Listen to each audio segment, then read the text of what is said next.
On My Way Back Home. Spiritual Autobiography. By Honorable Tabu Abdallah Munir Rakiza. Introduction. This book is meant to be an autobiography. A special autobiography because it is almost entirely consecrated to the spiritual aspect of my life. I have, in fact, since my young age, tried to understand the course of my existence on earth.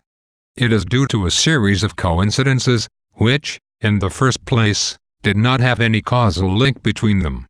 By the moment I decided to write these lines, I am surely convinced that life follows a natural order. It is predictable, as stated by Sir Harold Klemp as life a random walk. In other words, the hazard doesn't exist. Events continued to excruciate my mind to make me a bit taciturn and sometimes sad. Events that often revolted me on the human being's behavior. Such the day of June 1972, when I learned that my father and several of my close relatives had been savagely killed in a murderous madness that does not say its name. Such the day of September 1974, when the nun to whom we had asked for some food and who had instead given us an excerpt from the Gospel according to St. Matthew, exhorting us to nourish ourselves with the Word of God. Such the day when somewhere in 1998 Swiss authorities denied my work permit without any explanation, and I found out that the maneuver concealed a certain racism which did not tell its name. And where the reaction of my social worker has been for me one of the best spiritual lessons of my life.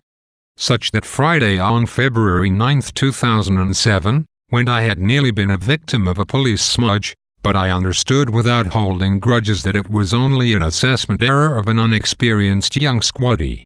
Such on July 25, 2009, when a private radio station dragged me into the mud for petty reasons and that this same radio had to rectify later after having soiled me for peccadillos. Such many occasions when I have experienced the invisible hand of the divine Creator. It is true that suffering and humiliation are not necessary for spiritual evolution. But to transcending them, to try to understand, instead of judging those being instruments to make us undergo them, helps to raise our vibratory rate. As well, knowledge of some spiritual laws may lead to understanding what happens to us in the life and therefore, relativize it. The hazard doesn't exist.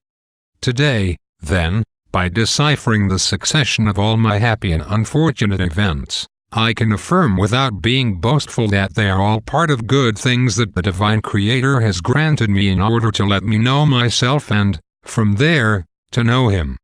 Know thyself is an inscription engraved on the pediment of Delphi Temple. We have all learned it in the history of Greece. But, without drawing any particular attention to those words, Socrates emphasized that message, and completed it in these words, "Know thyself and you will know the universe and the gods." I dedicate this message to all my fellow citizens who may find in it the key for their eternal peace. I am not claiming here to having understood all about my true nature. I always remain the disciple of Socrates by affirming that, finally, I have understood that I know nothing. There are such kinds of events which happen in our lives, and we do not dare to tell them to fear that we can be regarded as lunatics or quacks. So much they stand out from the ordinary. In fact, reporting these events so many years after their advent may lead to discrediting them by the moment that well-intentioned souls may cry out for cheating. Hence, the fear of writing. That fear haunted me over a period of more than 20 years. But, remember, one thing at its right time. And I know that I am not the only one who suffered or who has suffered in that way.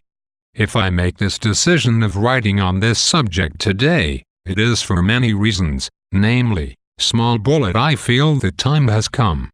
The age of Aquarius, which began in 2012, is bringing a lot of changes in the world, which are favorable to spiritual development to the detriment of material aspects.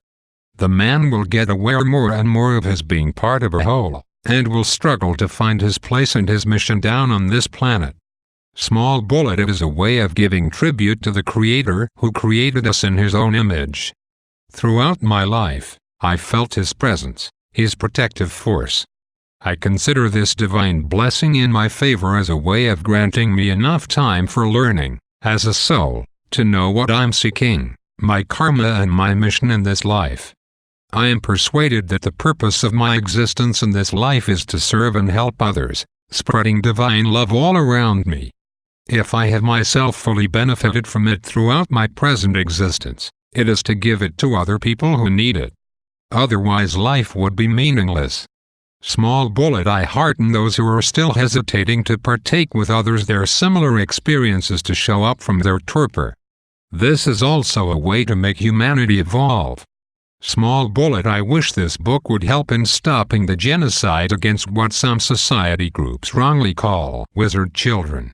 Everybody may indeed reveal natural gifts of clairvoyance, mediumship or any other extrasensory faculties.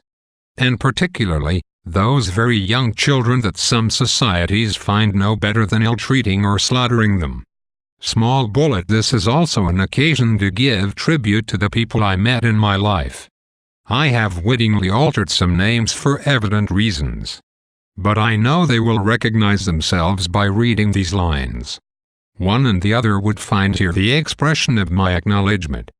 Whether they did good things or bad things to me, they deserve my recognition. They have been part of the divine plan, which let me audit a part of my karmic debt.